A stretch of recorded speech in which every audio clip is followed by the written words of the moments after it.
আর এই যে আমাদের যত অতৃপ্ত আত্মা এরা কোথায় যায়? এবং তারপর দিন আমি গুরুদেবকে ফোন করলাম। তখন গুরুদেব আমাকে বললেন যে তুমি একটি পিশাচের খপ্পরে পড়েছিলে। স্বপ্নটাই তো আসল। স্বপ্ন মানেই তো এক ধরনের অ্যাস্ট্রাল ট্রাভেল। তাই এক্স্যাক্টলি, স্বপ্ন মানে কিন্তু কোনো মিথ্যা নয়। তো এই যে ভর হচ্ছে তখন সিস্টেমটা মানে কি কি দেখলে বুঝতে পারবেন ভর হয়েছে? ভালো খারাপ বলে কিছু নেই, আচ্ছা। কর্ম আত্মার ফল। ধরুন আপনি আগের জন্মে আমাকে ফোন করেছেন, এবার এই যে কার্মিক ইমব্যালেন্স হলো, এই ব্যালেন্স করতে পরের জন্মে আমি আপনাকে ফোন করব। তো একদিন ধ্যানরত অবস্থাতে আছি, অনেকটাই প্রাণায়াম করেছি এবং রাত তখন 2টো। তো তখন আমি বুঝতে পারলাম যে কেউ একটা আমার পেছনে আছে।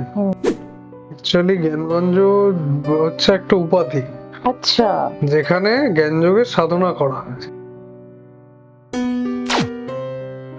যেমন তপলোক হচ্ছে ঋষিলোক, যেখানে সপ্তর্ষিরা বাস করে, সেটাও কিন্তু একটা জ্ঞান, আলাদাই একটা ডাইমেনশন। আলাদা ডাইমেনশন, ওকে। সেটাও কিন্তু জ্ঞানগঞ্জ। অর্জুন, ভীম মানে ওনারা 5জন দ্রৌপদী স্বর্গের পথে যাত্রা করেছিলেন, লাস্ট গ্রাম মানাগ্রামটি। এটা সত্যি? এক্স্যাক্টলি, ওখান দিয়েই গেছেন? ওখান দিয়ে গেছে মহাপ্রস্থানের পথে। মহাপ্রস্থানের পথে মানে এটাই কি ওখান দিয়েই কি স্বর্গের রাস্তা নাকি আলাদা? ঋষি বিশ্বামিত্র স্বর্গে চলে গেলেন, বা ঋষি ছেলেদিন অর্জুন স্বর্গে গিয়ে পাশুপতাস্ত্র নিয়ে এলো। তো পুরোটাই অ্যাস্ট্রাল ট্রাভেল। মোক্ষ লাভ তো হয়। মোক্ষটা আপনাদের কাছে কি মানে মৃত্যুই কি মোক্ষ?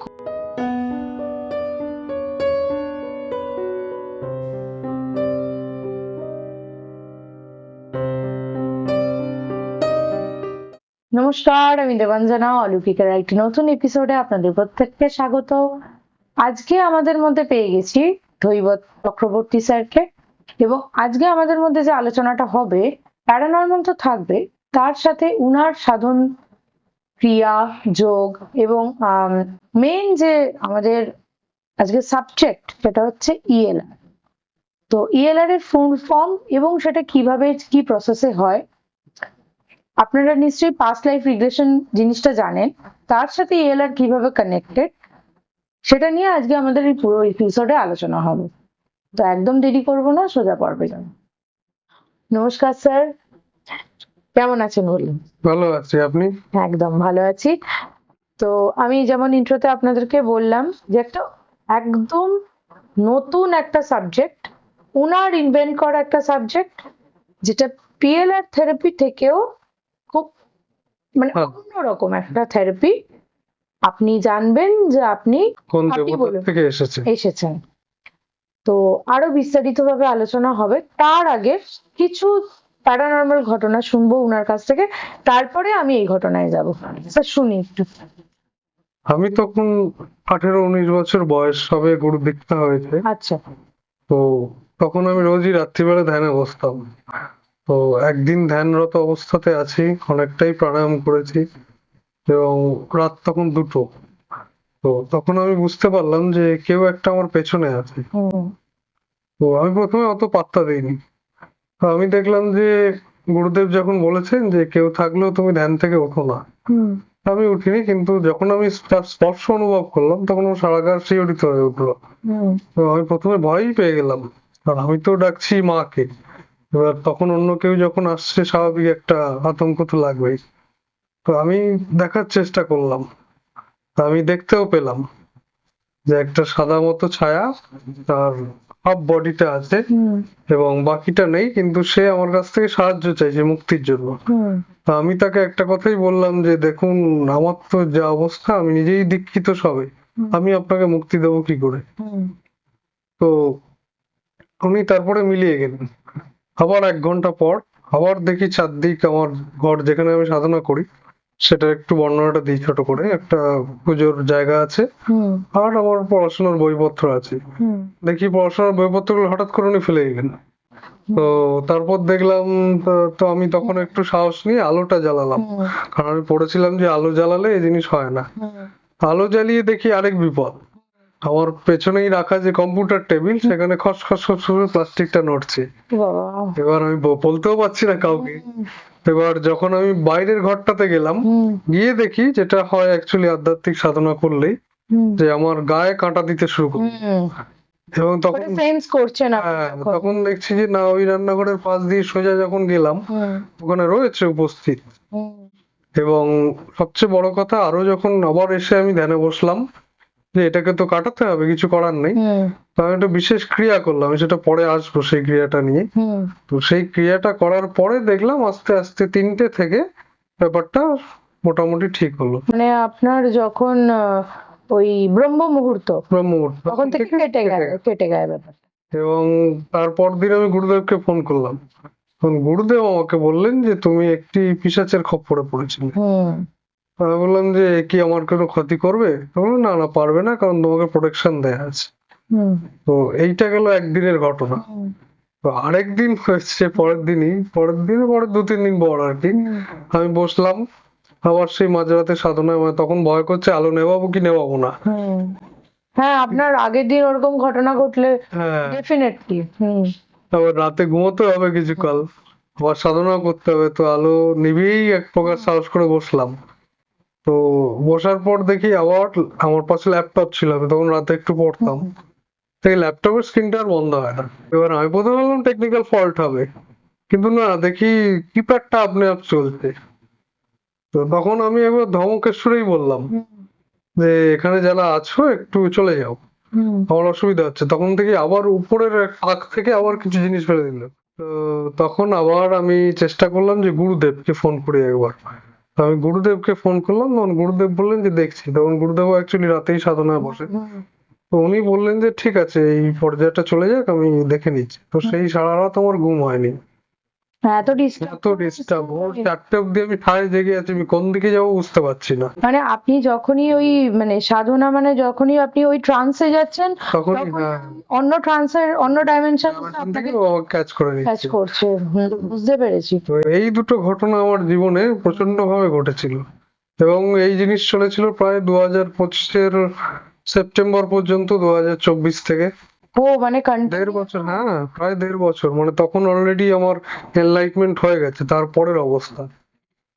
এবং আরেকটা ঘটনা আমি বলে দিই, যেহেতু প্যারানর্মাল বলতে শুরু করেছি, যে 2019 সালে আমার দাদু দেহত্যাগ করেন। আচ্ছা।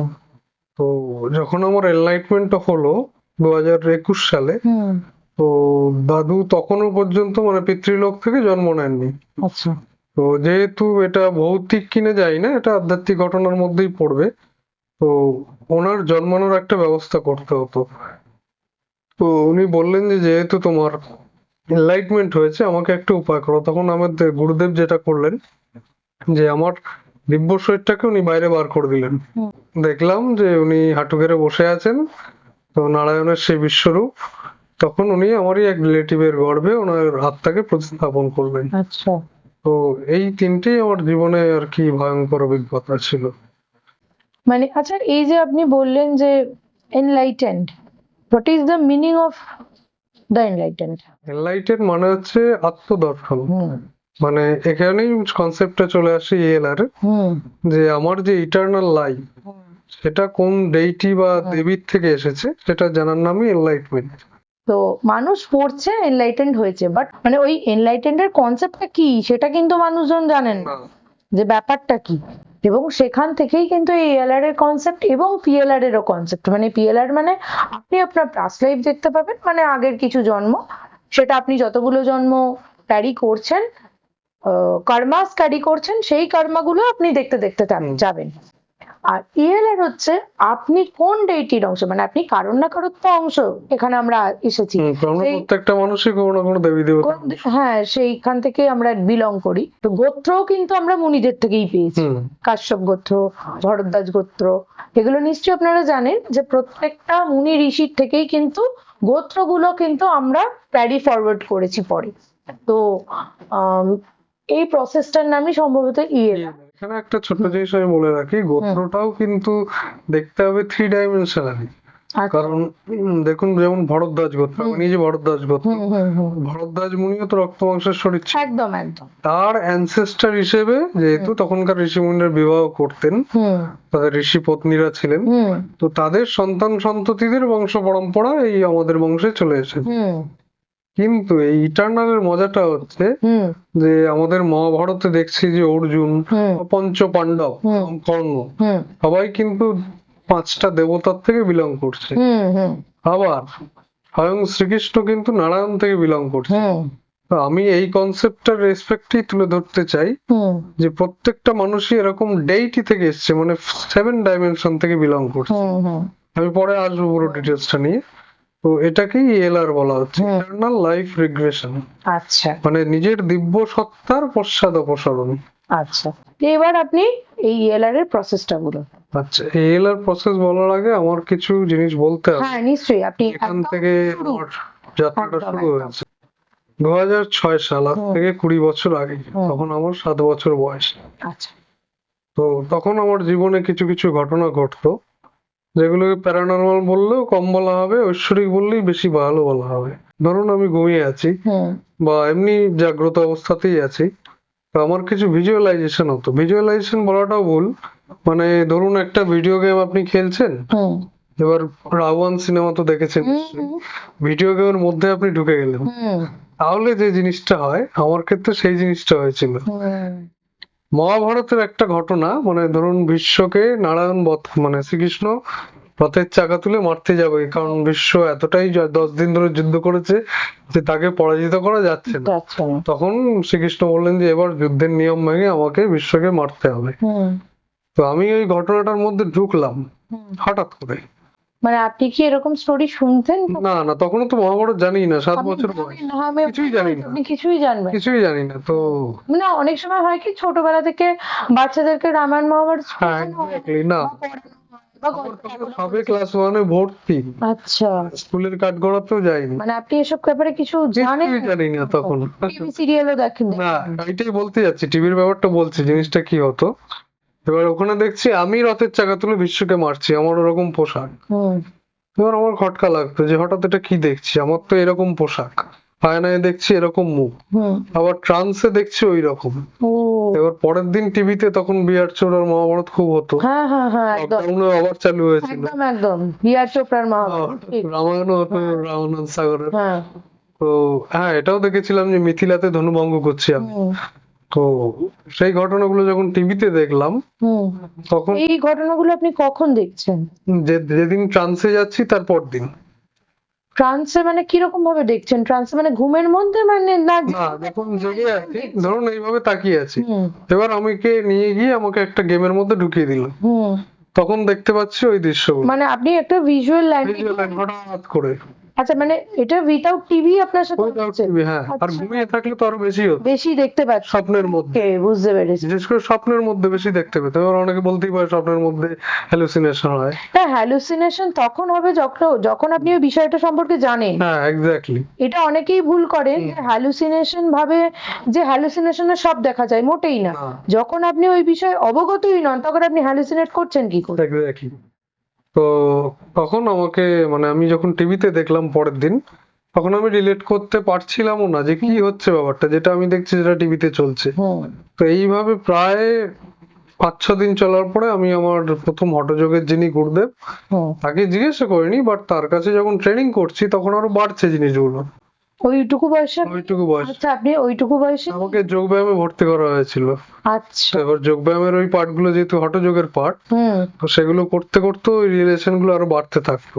ও, তো আমি কাউকে বলতেও পারছি না, তখন তো অত ছোট, আপনি তো এই ব্যাপারটা রিলেট করতে রিলেটও করতে পারছেন না। পারছি না, কি হ্যাঁ। ব্যাপার, দিনের পর দিন হচ্ছে কিন্তু। আচ্ছা, বাবা মাকেও বলেননি? আচ্ছা।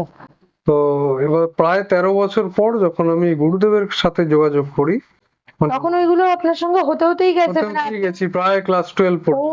মানে কাউকেই বলেননি এবার ব্যাপারগুলো? খোঁজখাজ বন্ধুরা বলছে যে তোকে বিষ্ণু বিষ্ণু লাগছে এরকম, হুম বন্ধুদের মধ্যে থেকেও আমি শুনতে পেতাম। হুম আমি শুয়ে থাকলেই নাকি ওদের ওদের ওরা ভিজুয়ালাইজ করতো যে আমি শ্রীহরি নারায়ণ। তখন অত গুরুত্ব দিইনি, হয়তো হতে পারে, কাউকে তো কারোর মতো লাগতেই পারে। হুম তো যখন আমি আমার ক্রিয়াযোগের গুরুদেবের কাছে যাই, হুম তখন গুরুদেবকে জিজ্ঞেস করার পর গুরুদেব আমাকে কিছু ক্রিয়া দেন। হুম এবং হালকা একটা হিন্ট দেন যে তুমি পরে বুঝতে পারবে।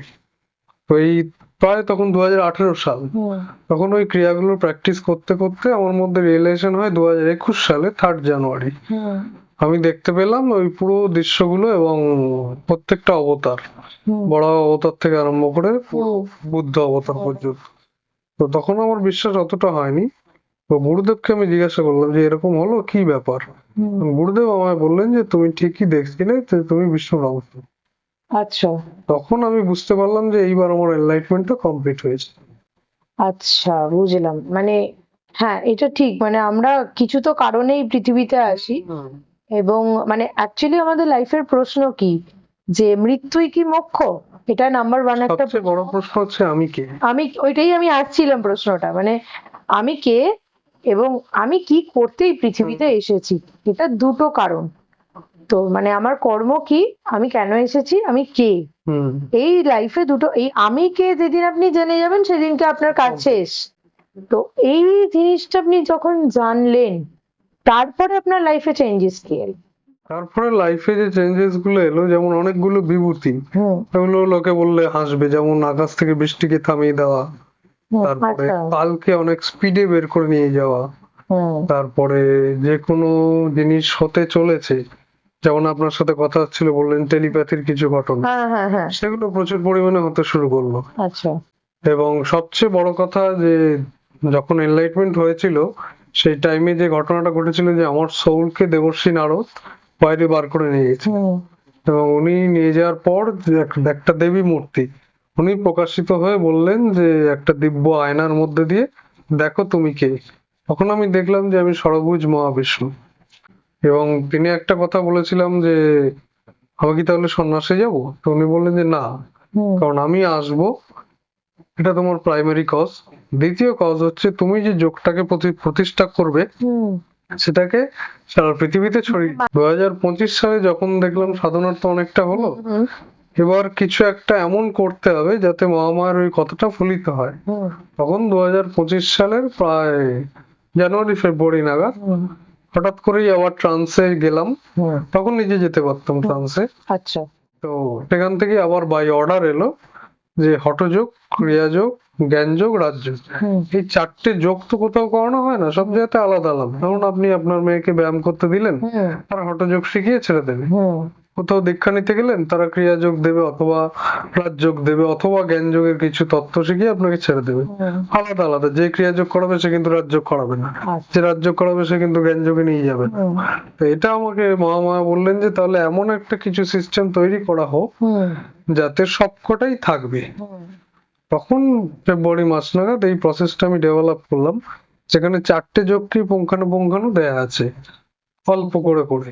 আপনার কি কিন্তু মানে এই জিনিসগুলো কি লেখা কোনো ব্রশার রেডি আছে? এক্স্যাক্টলি এক্স্যাক্টলি রেডি আছে? রেডি আছে। আচ্ছা। ওগুলোকে একত্রিত করলাম, করার পর মার্চ মাস নাগাদ হুম নিজে করতে শুরু করলাম। মার্চ এপ্রিল নিজে করতে করতে দেখলাম হ্যাঁ এটা মানুষের জন্য দেয়া যাবে। আচ্ছা, মানে পুরো সিস্টেমটাকে, মানে এক্স্যাক্টলি যেভাবে আকাশিক রেকর্ডস কে আমরা পেয়েছি, এক্স্যাক্টলি যেভাবে পিএলআর প্রসেস, এক্স্যাক্টলি। যেভাবে আপনি যে হুম প্রসেসটা, মানে অ্যাকচুয়ালি এটা মানে মানুষজন, দেখুন, আকাশিক রেকর্ডস পিএলআর কিন্তু এখন মানুষ জানতে শুরু করেছে। হুম। আগে খুব কম, মানে পিএলআর প্রসেসটা তাও স্টার্ট ট্রেইলার কনসেপ্ট এসেছে 1970 সাল। না, অনেক অনেক পুরনো কনসেপ্ট, কারণ তৃপ্তি জয়েন করাতেন স্টারডাস্ট, অনেক বছর পুরনো একটা। 1970 সালে প্রথম বিদেশি একজন প্রয়াস। একদম একদম। তো এই প্রসেস গুলো কিন্তু ওপর থেকে আসে, মানে অর্ডার আসে, অর্ডার আছে। যে ডাইমেনশনস এর অর্ডার আসে যে এই প্রসেসটা তুমি ক্রিয়েট করো। প্রসেস থেকে যখন দেখছে যে হ্যাঁ মানুষের ওপর এগুলো প্রয়োগ করলে এই এই জিনিসগুলো জানা যাচ্ছে, তখন এই প্রসেসটা হুম যে দেওয়া হয়। যেমন যেভাবে সাইকিক রিডার যারা এসেছেন, এক্স্যাক্টলি হ্যাঁ। সাইকিক রিডার যারা এসেছেন তারাও কিন্তু ওইভাবেই স্পিরিট কমিউনিকেট করছেন। আচ্ছা, আপনাদের কাছে একটা আমার প্রশ্ন, তাহলে মোক্ষ লাভ তো হয়, হুম। মোক্ষটা আপনাদের কাছে কি, মানে মৃত্যুই কি মোক্ষ? না, না, মোক্ষের 3টে কনসেপ্ট আছে। হুম একটা হচ্ছে সমাবেশ, একটা নির্বাণ, একটা প্রেম। হুম এবার আমাদের ঠাকুর শ্রীরামকৃষ্ণ কথামৃতে বলেছেন যে প্রেমের অনেকগুলো ধাপ। হুম ওটা আমি একটু পরে আসছি, আগে সমাবেশ থেকে হুম বলি। হুম সমাবেশ মানে হচ্ছে যখন আপনি ভগবানকে সবসময় দেখতে পাচ্ছেন। আমারই এক হুম স্টুডেন্ট আছে হুম যার মধ্যে ভগবানের ভর হয়, আচ্ছা। আছে, খুব আচ্ছা, ভালো এই রকম। ভর কনসেপ্টটা কি সত্যি? 90% সত্যি। যারা এই গ্রামগঞ্জে যে ভরটা হয় এইটা কি সত্যি? দেখুন মানে আমি এমনি পড়াশোনা না করে, মানে ধরুন সেইভাবে মানে ওই যে গ্রামগঞ্জে যে ব্যাপারগুলো হয়। যদি পূর্বজন্মের সাধনা থাকে, হুম তাহলে যদি সমাবেশ হয় ঠিক হুম ঠিক, হুম হুম তাহলে কিন্তু তার ভরটাও ঠিক। আমারই এক স্টুডেন্ট আছে, আমি নাম নেব না, হুম আমার চাইতে সিনিয়র, হুম তার মধ্যে কিন্তু নৃসিংহদেবের ভর হয়। ও, মানে আচ্ছা, এই যে ভর হচ্ছে তখন সিস্টেমটা মানে কি কি দেখলে বুঝতে পারবেন ভর হয়েছে? আচার আচরণের পরিবর্তন হবে, স্মৃতি ভুলে যাবে। ও। মানে যেমন স্পিরিট পজেশন হলে সে ভুলে যায় হ্যাঁ হ্যাঁ। সে আগে কি করেছে। হুম। ধরুন সে ভাঙচুর করেছে কিন্তু সে পরে বলতে পারবে না। ও, এই জিনিসটা হয় সমাবেশে, এই যে এটাকে সমাবেশে গেল, হুম, এবার মানে মানে কতক্ষণ টাইম স্প্যানের এটা? 10-15 মিনিট। 10-15 মিনিট। ধরুন এই যে সমাবেশ, যে যে প্রসেসটা আপনি বলছেন, তো এটার মধ্যে তো মানে এটা কি নিয়মিতই হয় ওনার সাথে? হ্যাঁ, প্রত্যেক পূর্ণিমা অমাবস্যাতেও হয়, ও। আবার রোজই হয় ওনার, যেটুকু আমি শুনি ওনার কাছ থেকে, যে দেবতা ওনার মধ্যে আবিষ্ট হন, তাকে সমাবেশ বলে। উনি কি এটা বারবার ভাবেন বলে হন? না, তাহলে? এটা আমি যেটা অ্যানালাইসিস করে দেখেছি, হুম উনি পূর্বজন্মে ওই ভগবানের ভক্ত ছিলেন, সাধনাটা ইনকমপ্লিট হয়েছিল, যার ফলে হুম। ওনার একটা চক্র অব্দি গিয়ে সাধনা আটকে গেছে। ও। এবার সেই, যেহেতু আটকে গেছে সাধনাটা, অতএব সেই অব্দি সিদ্ধিটা আছে, হুম তাই তার মধ্যে সমাবেশ হচ্ছে বারবার, তার ইচ্ছার বিরুদ্ধে হচ্ছে কিন্তু। আমি তাকে সতর্কও করেছি, আমি নিজে তাকে সাধনা দিয়ে হচ্ছে, আমি এটাও বলে দিয়েছি যে তুমি সাধনাটা করো, হুম নইলে কিন্তু ওই ব্লক থেকে বেরোতে পারবে না। হুম হুম হুম। বারবার সমাবেশ হবে তোমার ইচ্ছার বিরুদ্ধে। আচ্ছা, এই যে সমাবেশ হচ্ছে এটার মধ্যে উনি কোনো প্রশ্ন করছেন, এক্স্যাক্টলি, কি প্রশ্ন উত্তর করছেন, তার পাচ্ছেন? উত্তর পাওয়া যাচ্ছে। উত্তর কিভাবে পাচ্ছেন? তবে আমি যেটুকু শুনেছি, ওনাকে যিনি নিয়ে যান বিভিন্ন জায়গাতে, তো তিনি আচ্ছা। বলেন যে যে উত্তরগুলো উনি দেন একদম সঠিক। আচ্ছা, হ্যাঁ, মানে এটা তো অনেকে, মানে আমি আগেও শুনেছি যে হুম, ভরে পড়লে তখন যাকে যে প্রশ্ন করা হয় তখন হুম, তিনি সঠিক নাকি উত্তর হুম, দেন। হুম, তাকে তো তিনি তাকে চেনেনও না, হুম, কিন্তু সঠিক উত্তর দিচ্ছেন। আচ্ছা, এই প্রসেসটাকে তাহলে সমাবেশ বলে। সমাবেশ বলে। আচ্ছা, নেক্সট। এরপর হচ্ছে নির্বাণ, যেটা গৌতম বুদ্ধ আমাদের শিখিয়ে গেছে। একদম। নির্বাণ মানে হচ্ছে আত্মা হুম এবং পরমাত্মা, এই দুটো ভেদ তখনও আছে। হুম এবার আত্মা চাই, আর সমাবেশে কি ছিল, দেবতা নিজে থেকে আসছে, হুম। এবার আত্মা নিজে থেকে পরমাত্মায় বিলীন হবে। মানে আমি বডি ছাড়তে পারবো? বডি বডি সবসময় ছাড়তে পারবে, হুম। বডি ছেড়ে যখন বেরোবে তখন পরমাত্মায় বিলীন হয়ে যাবে। আচ্ছা, মানে আমার আর নেক্সট ফিরে Next আসার ফিরে আসাটা, সাইকেল আর ফিরবো না? ফিরবে কিন্তু সেই চেতনাটা থাকবে না যে আমি ফিরছি।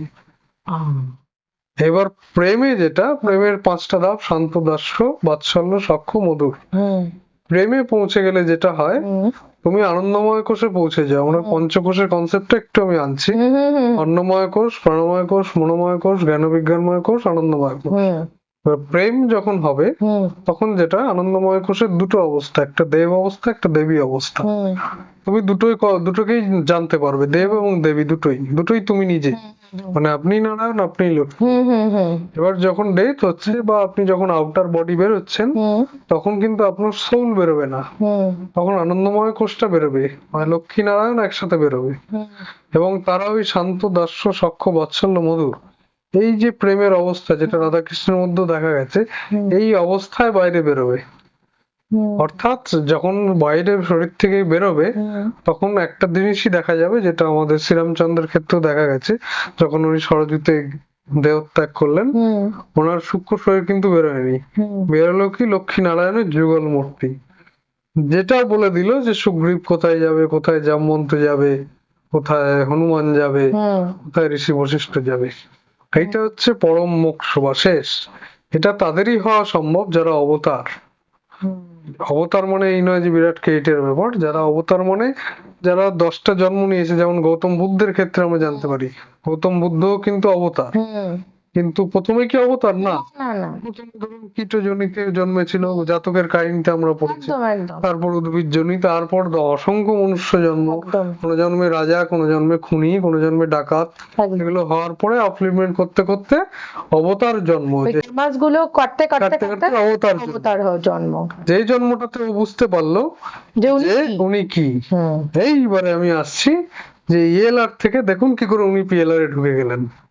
হ্যাঁ গৌতম বুদ্ধ কিন্তু ইএলআর থেকে পিএলআর এ গেছিলেন, আচ্ছা, মানে উনি, বুঝতে পারলেন হ্যাঁ হ্যাঁ হ্যাঁ লিঙ্কটা correct। কোথায়? হ্যাঁ, কানেকশনটা খুব সুন্দর বোঝালেন আপনি, মানে উনি ওটা আগে দেখেছেন, তারপর উনি ওনার পাস্ট লাইফটা দেখেছেন। এবং এটা মহাভারতেও রয়েছে, হুম যেটা শ্রীকৃষ্ণ অর্জুনকে বলেছিলেন হুম যে শ্রীকৃষ্ণ কিন্তু শ্রীকৃষ্ণ জন্মটাতেই অবতার হননি, হুম ওনার আগের জন্ম ছিল নরনারায়ণ ঋষি রূপে, হুম তার আগের জন্ম ছিল দত্তাত্রেয় রূপে, হুম তার আগে আরো কোনো জন্ম ছিল সেগুলোতে, এবং প্রত্যেক ক্ষেত্রেই দেখুন ইএলআর থেকে পিএলআর হুম। করা যাচ্ছে। আচ্ছা, খুব সুন্দর একটা কনসেপ্ট কিন্তু স্যার নিজে নিয়ে এসেছেন, এবং খুব মানে কি বলবো, মানে আচ্ছা একটা স্টপ হোক। তো স্যার এই সমাবেশ, নির্বাণ, প্রেম, এই দিয়ে শেষ, শেষ। এই এই ক্রিয়া শেষ, এরপরে আর কি ক্রিয়া আছে? এরপরে আমরা যেটা করাই সেটা হলো রাজযোগ সাধনা। রাজযোগ সাধনায় বলা হচ্ছে যে মনকে নিবিষ্ট করে তুমি যদি ওঙ্কার সাধনা করতে পারো, হুম যেটা আমার প্যারানর্মাল এক্সপিরিয়েন্সের সময় আমি বলেছিলাম, হুম তাহলে তুমি ব্ল্যাক ম্যাজিকের হাত থেকে রিমুভ হতে পারবে। যদি কেউ সাধক সাধনাটা করতে থাকে, ইএলআর করতে থাকে, হুম। তখন তার উপর কোনো চালানি কাজ করবে না। ও, মানে আপনি যদি ইএলআর প্রসেসে থাকেন তাহলে আপনার ওপর কাজ হবে কাজ হবে না, কিন্তু হয়ে গেলে সেটার পরে সেটা গিয়ে পরে গিয়ে রিমুভ করা মুশকিল। মুশকিল আছে। মানে ইএলআর ওভাবে রিমুভ করতে পারে না। আচ্ছা। আপনার হেলদি ইন্ডিভিজুয়ালকে আপনি সাধনা দিলেন, সে হুম, সাধনা করলো, তার কাছে কোনো অ্যাটাক হবে না। হবে না। কিন্তু অ্যাটাক হয়ে গেছে তখন তো রিমুভের জন্য প্রসেসে যেতেই হবে। রিমুভ, মানে রিমুভের একদম আলাদা একটা আলাদা প্রসেস আছে। process। আচ্ছা, এছাড়া রাজযোগে আর কি? এছাড়া রাজযোগের মধ্যে বিশেষ আর কিছু ক্রিয়া নেই, তবে যেটা বলা হচ্ছে যে ঈশ্বর প্রণিধান, হুম মানে সব সময় ঈশ্বরে সমর্পণ হয়ে কাজ করা, হুম আর স্বাধ্যায় মানে বিভিন্ন ধর্মগ্রন্থ পাঠ। হুম মানে পাঠ মানে এই নয় যে বইটা নিয়ে বসে রইলাম পাঠ করলাম, তা নয়। ওই ধর্মগ্রন্থের মধ্যে থেকেই সূত্র আছে, সেই সূত্রগুলোকে নিয়ে ক্রিয়ায় রূপান্তরিত করা। হুম এবং এরপরে আসছে হচ্ছে জ্ঞান যোগের সাধনা। হুম সেখানে বলা হচ্ছে অ্যাস্ট্রাল ট্রাভেলের কনসেপ্ট, হুম মানে একটা বিশেষ ক্রিয়া আছে যে ক্রিয়াটা করলে আপনি বিভিন্ন লোকে গমন করতে পারেন। যেমন আমি জ্ঞানগঞ্জে গেছিলাম বা তপলোকে যাত্রা করেছিলাম। হুম। আচ্ছা, জ্ঞানগঞ্জ সম্ভবত সম্ভালা। শাম্বালা সাংগ্রিলা তো আছেই, হ্যাঁ। পৃথিবীতে আরো অনেক আছে, কিন্তু পৃথিবীর বাইরে হুম, তপলোক বলে একটা জায়গা আছে যেটাকে অ্যাকচুয়ালি প্রধান জ্ঞানগঞ্জ বলা হয়। বলা হয়। আচ্ছা তো আচ্ছা, সেখানে তার মানে জ্ঞানগঞ্জ যেটা আমি জানি, মানে আমরা যে কনসেপ্টে হুম, হুম। জেনেছি যে যেখানে কালকি থাকবে এবং ওটা একটা প্রোটেক্টেড গ্রাম, সেটা পৃথিবীতেই থাকবে, সেটা নয় তাহলে? অ্যাকচুয়ালি জ্ঞানগঞ্জ হচ্ছে একটা উপাধি আচ্ছা যেখানে জ্ঞানযোগের সাধনা করা হয়। আচ্ছা, এরকম কিছু মানুষই ওইখানে হ্যাঁ, থাকে। মানুষ বললে ভুল হবে, আচ্ছা, মানে কিছু ওই level, ঋষিরা। ঋষিরা, হ্যাঁ। হ্যাঁ, এবার সেটা পৃথিবীতেও আছে, হুম পৃথিবীর বাইরেও আছে। যেমন তপলোক হচ্ছে ঋষিলোক, যেখানে সপ্তর্ষিরা বাস করে, সেটাও কিন্তু একটা জ্ঞান, আলাদাই একটা ডাইমেনশন। আলাদা ডাইমেনশন, ওকে, সেটাও কিন্তু জ্ঞানগঞ্জ। মানে এটা পুরোটাই একটা ডাইমেনশনস এর খেলা। ডাইমেনশনের খেলা। আপনি এই যে বললাম জ্ঞান যোগের মাধ্যমে অ্যাস্ট্রাল ট্রাভেল করতে পারবেন, হুম, হুম। তার মানে বিভিন্ন ডাইমেনশনে যেতে পারবেন। ও আচ্ছা, এই অ্যাস্ট্রাল ট্রাইবাল করেই কি ধরুন পুরনো যে মুনি ঋষিরা, এক্স্যাক্টলি। তারা কি এই অ্যাস্ট্রোনমি আর অ্যাস্ট্রোলজি সাবজেক্টটা হ্যাঁ, আবিষ্কার হ্যাঁ, করেছিলেন, হ্যাঁ, রাইট? অ্যাস্ট্রাল ট্রাভেলের মাধ্যমে বিভিন্ন গ্রহে গিয়ে তাদের চলন বলন এগুলোকে জানা। তারপরে যেমন আমরা দেখতে পাই আপনার ঋষি বিশ্বামিত্র স্বর্গে চলে গেলেন, হুম। বা ঋষি ছেলে দিন অর্জুন স্বর্গে গিয়ে পাশুপতাস্ত্র নিয়ে এলো, তো পুরোটাই অ্যাস্ট্রাল ট্রাভেল। আচ্ছা, এই যে এটা নিয়ে কমপ্লিট করি, মহাভারতের একটা প্রশ্নে আসবো, হুম, হুম। এই স্বর্গে যাওয়া নিয়ে। ওটা প্রশ্নটা আমি একটু পরে আসছি। তো এই যে ধরুন অ্যাস্ট্রাল ট্রাভেল, তার মানে এর মাধ্যমেই আপনার এই অ্যাস্ট্রোলজি অ্যাস্ট্রোনমির এত কারেক্ট প্রেডিকশন তখন থেকে করা হয়েছে। Wow, so interesting. অ্যাস্ট্রাল ট্রাভেলটা, এই যে আপনি যখন অ্যাস্ট্রাল ট্রাভেল করছেন, কিরকম অভিজ্ঞতা আপনার? একটা, এটা অনেকে বলবে এখনকার ইংরেজি জমানায় বলে যে স্পিরিট গাইড আছে, হুম। কিন্তু আমি যেটা দেখেছি দেবর্ষী নারদ আসেন, উনি সোলটাকে বের করে নিয়ে চলে যান। বা অনেক সময় কৃষ্ণের দূতেরা আসে, মানে ধরুন বৈকুণ্ঠের দূতেরা, তারা এসে সোলটাকে নিয়ে যায়। বা যার এনলাইটমেন্ট হয়ে গেছে তাকে মহামায়া নিজে নিয়ে যান, বা তার গুরুদেব নিজে নিয়ে যান।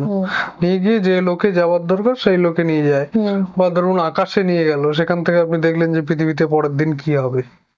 যেমন আমার একজন স্টুডেন্ট দেখেছে, সে আদেশ পেয়েছে, মানে আদেশ বললে ভুল হবে, মানে সে বুঝতে পারছে যে পৃথিবীতে আগামী দিনে একটা রাজনৈতিক বিরাট সমস্যা তৈরি হবে।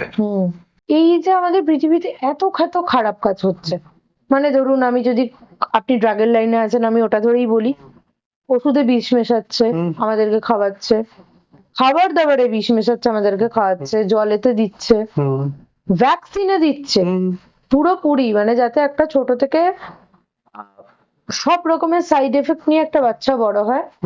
এবং মানুষের, মানে এরা কি কোনোভাবেই মানুষের ভালো চায় না?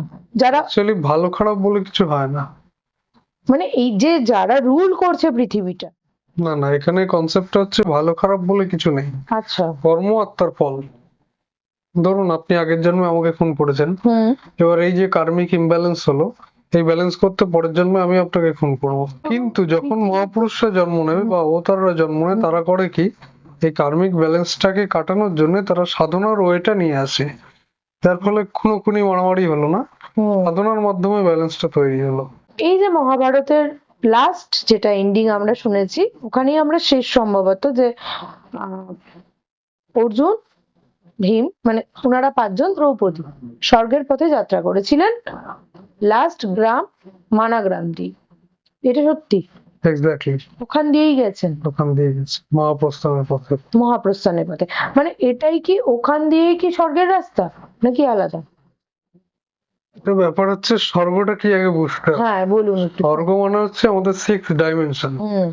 এবার আপনি ধরো ঘরে বসে আছি, আজকে আমি বিরিয়ানি খেলাম, আমার 80 বছর বয়স, কালকে আমার নাতিপুতি আরেকটা কিছু এনে খাওয়ালো, তারপরের দিন আরেকটা কিছু খাওয়ালো, আমার কি শরীর ছাড়তে ইচ্ছা করবে? না। তাহলে আমাকে এমন জায়গায় যেতে হবে যেখানে শরীর থেকে বেরোতে পারলে আমি বাঁচি। সেইটা কোন জায়গায় হয়? প্রচন্ড গরম আর প্রচন্ড ঠান্ডা। আচ্ছা।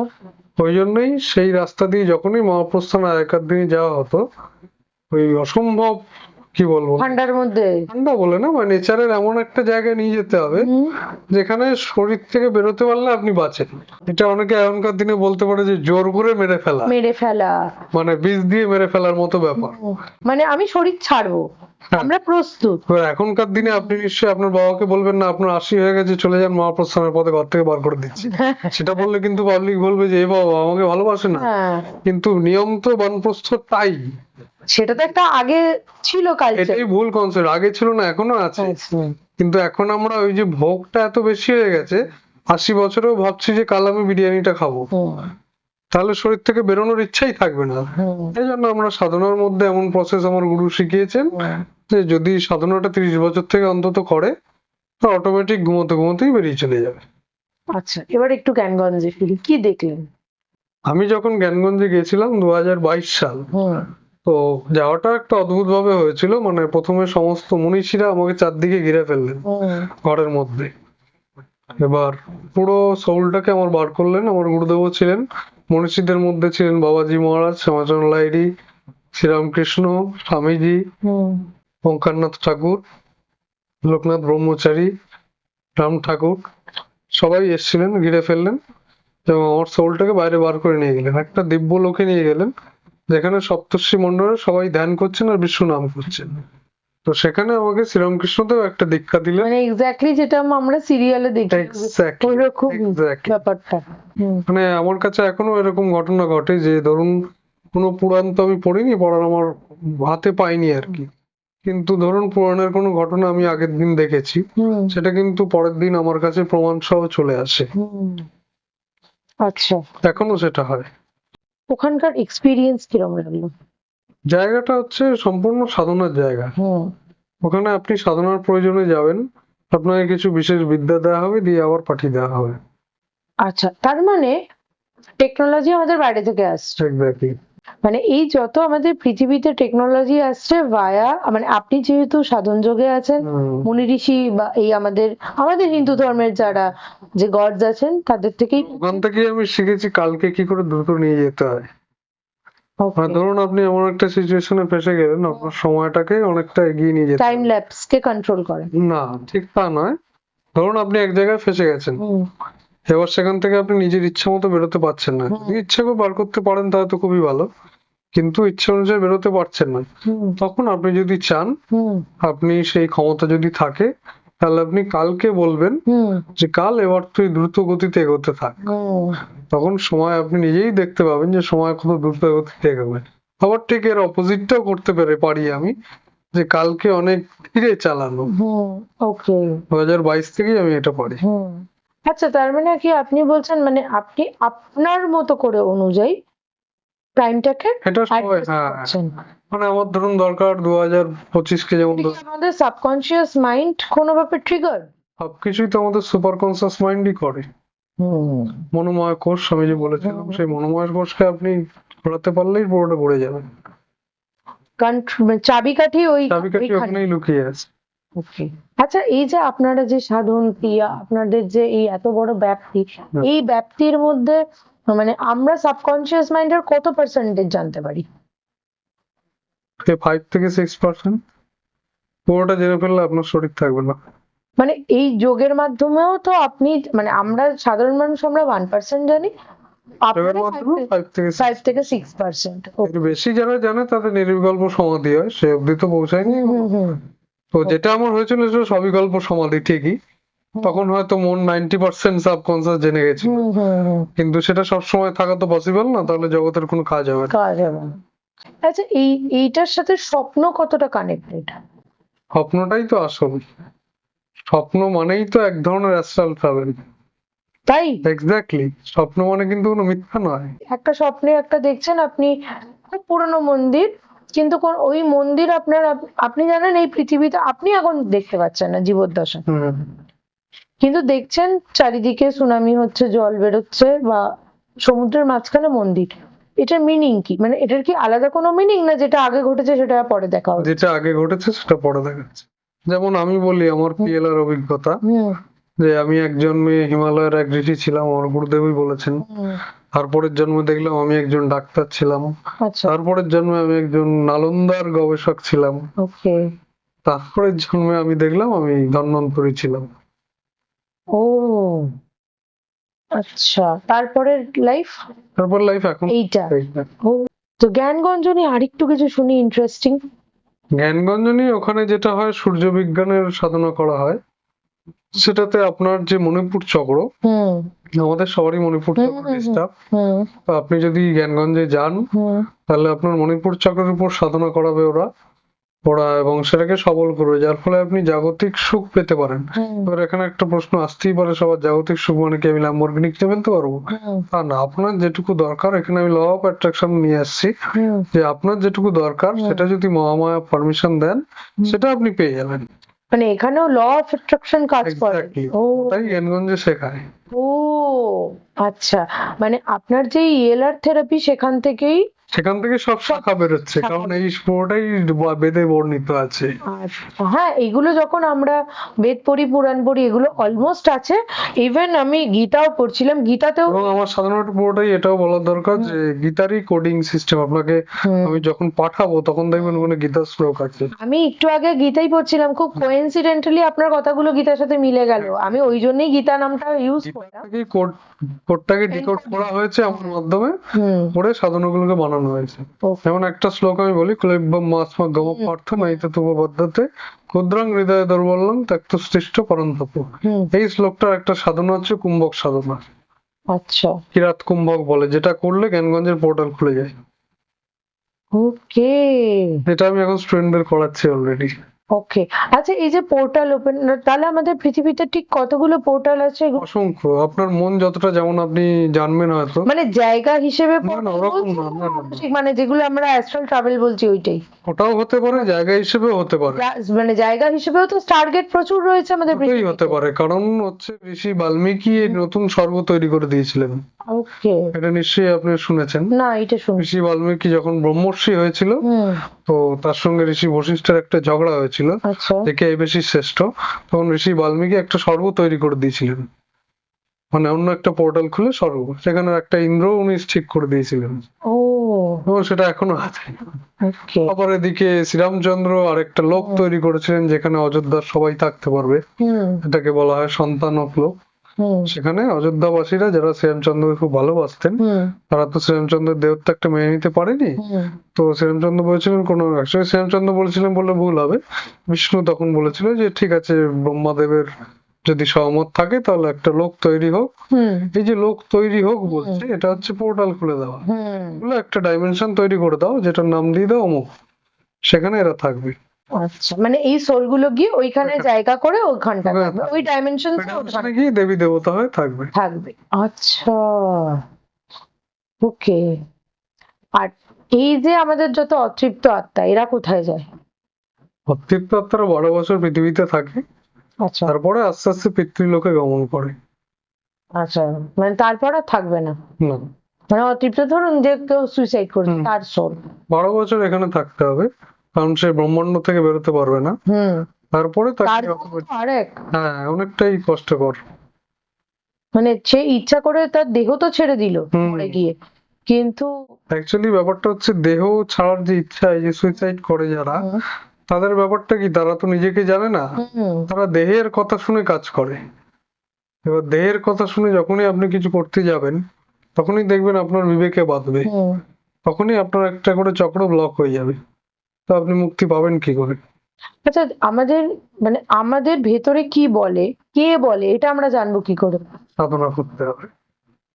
মানে মানুষ বলছে ইনটিউশন পাওয়ার বলে, হ্যাঁ, এবার অনেকে ইনটিউশন, হার্ট বলছে, লোকে বলছে ব্রেন বলছে, লোকে হ্যাঁ বলছে অনেকে গাট বলবে বলছে। ইনটিউশন পাওয়ার, অনেকে বলবে, যারা দেহবাদী তারা বলবে গার্ড ব্রেইন হার্ট, হ্যাঁ, এবার যারা একটু সাইকিক তারা বলবে ইনটিউশন পাওয়ার, হ্যাঁ, যারা আরেকটু সাইকিক তারা বলবে সাবকনসিয়াস মাইন্ড। বলছেটা কি? মানে অ্যাকচুয়ালি এই যে ধরুন ক্রমাগত, ধরুন আপনি একটা জিনিস হুম ভাবছেন, আপনার কিন্তু আপনি ওটা যখনই ভাবছেন, ওটা দেখবেন কনস্ট্যান্টলি আপনাকে একটা মেসেজ কনভে করা হচ্ছে, হুম হুম হুম। ঠিক আছে? কিছু না কিছু আপনি পাচ্ছেন ভেতর থেকে। এটা কে বলে? আত্মা বলে। হ্যাঁ, এবার অনেকে বলছে আত্মা বলছে, কেউ বলছে ইনটিউশন বলছে, অ্যাকচুয়ালি কেউ বলছে আত্মা বলে, কনফিউজড। অ্যাকচুয়ালি আত্মাই শব্দটা বলে, কারণ নিজেই নিজেকে বলা হয়, হুম। নিজেই নিজেকে কর্ম করানো হয়, নিজেই নিজেকে তার ফল দেওয়া হয়। হুম। অ্যাকচুয়ালি লোকে যে বলে না উপরওয়ালা দেখলে গা, হুম। উপরওয়ালা বলে কিছু হয় না। হুম। আত্মাই মানে আনন্দময় কোষই হচ্ছে সব, লক্ষ্মী নারায়ণ। হুম। তারাই এক একটা বডি তৈরি করে খেলা করছে, হুম। তারাই বডি থেকে বেরিয়ে গিয়ে খেলা করছে, এইটা আগে বুঝতে হবে। তার মানে তো বলতে চাইছেন যে এই যে যারা সুইসাইড করে মারা যাচ্ছে সেগুলো সোলই কন্ট্রোল করছে? না, দেহ কন্ট্রোল করছে, ইন্দ্রিয়। ইন্দ্রিয়? ইন্দ্রিয় মানে বাধ্য। সেও তো যখন ওটা করতে যাচ্ছে তার মাথা তো কিছু তো বলছে। না, অনেক ক্ষেত্রে হয় কি, সৌলও ইন্দ্রিয়ের কাছে হার মেনে যায়, যার জন্যই তো গীতার আবির্ভাব। হুম। শ্রীমদ ভগবত গীতা এলো কেন, যখন ইন্দ্রিয় সোলকে অধিকার করে নিল, অর্জুনকে শরীর বললো যে না এরা তো আমার আপন, এদেরকে শেষ করো না। কিন্তু তখন কৃষ্ণ পরমাত্মা কি বললো, যে দেখে নাও এরা কারা, এরাও আত্মা, এরা মরবে না, হুম। তুমি খালি শরীরগুলোকে মারবে। হুম। এই প্রত্যেকটা কৃষ্ণেরই জীবনে দরকার, সবই আত্মা। আত্মাই বিভিন্ন, মানে আপনি আমি হুম। উনি সব একই, হুম। খালি দেহগুলো আলাদা। হুম। তাই আমরা ভাবছি ও আমার আপন, ও আমার পর, হুম। কিন্তু অ্যাকচুয়ালি কেউ আপনও নয় কেউ পরও নয়, সবাই আত্মা। কিছু কালের জন্য লীলা করার জন্য শরীরটা ফর্ম করেছে, আবার শরীরটাকে শেষ করে বেরিয়ে চলে যাবে। সবটাই কার্মিক রিলেটেড। কার্মিক লেশা, এমনকি শুধু এই শরীরও নয়, দেয়াল, মাটি, ইট, কাঠ, ক্যামেরা, এই সবকিছুর ভেতরেই আত্মান রয়েছে। যেদিন ব্রহ্ম বস্তু, এটা তো গীতাতেও Exactly, লেখা আছে, exactly. সবকিছুর মধ্যে ব্রহ্ম আছে। তো যেদিন বেরিয়ে যাবে, যেমন একটা পাথরকে ভাঙতে ভাঙতে ভাঙতে বালি, আরো ভাঙলে প্রোটন নিউট্রন হ্যান ত্যান, হুম। আরো ভাঙলে কিছু পাবেন না, উবে গেল। হুম। যেটা অ্যালকোহলের ক্ষেত্রে, অ্যালকোহল দিতে দিন একটু পরে উবে যাবে, হুম কিন্তু একটু আগে ছিল একটু পরে নেই, তাহলে কি এমন বেরিয়ে গেল যে উবে গেল? হুম আত্মা। একজন মহাপুরুষ বলেছেন, যখনই কাউকে জিজ্ঞাসা করবে হুম বা কারোর সাথে কথা বলবে, এটা বলে সম্বোধন করো হুম যে হে প্রিয় আত্মানু, হুম তাহলেই তুমি সঠিক ব্যাকরণ জানবে। ও আচ্ছা, খুব গুরুগম্ভীর আলোচনা হলো এবং নতুন একটা জিনিস আহ, যেটা স্যার ইনভেন্ট করেছেন এবং আপনারা পুরোটাই শুনলেন কোথা থেকে এসেছে, কিভাবে এসেছে। তো আজকে স্যারের সাথে অনেক কিছু আলোচনা হলো, জ্ঞানগঞ্জ, প্যারানর্মাল, অ্যাস্ট্রাল ট্রাভেল, ইএলআর, স্যারের ইনভেন্ট করা একটা প্রসেস যেটা দিয়ে আপনি নিজেকে চিনতে পারবেন। তো আপনাদের কেমন লাগলো আমাদেরকে কমেন্ট সেকশনে জানাবেন এবং অলৌকিককে ভালোবাসা দেবেন আগের মতোই। এবং আরেকটা জিনিস, আপনারা যারা শিখতে চান তারা অবশ্যই আমাদের সাথে যোগাযোগ করবেন, আমরা স্যারের নাম্বার আপনাকে দিয়ে দেবো। আজকের জন্য এটুকুই, নমস্কার।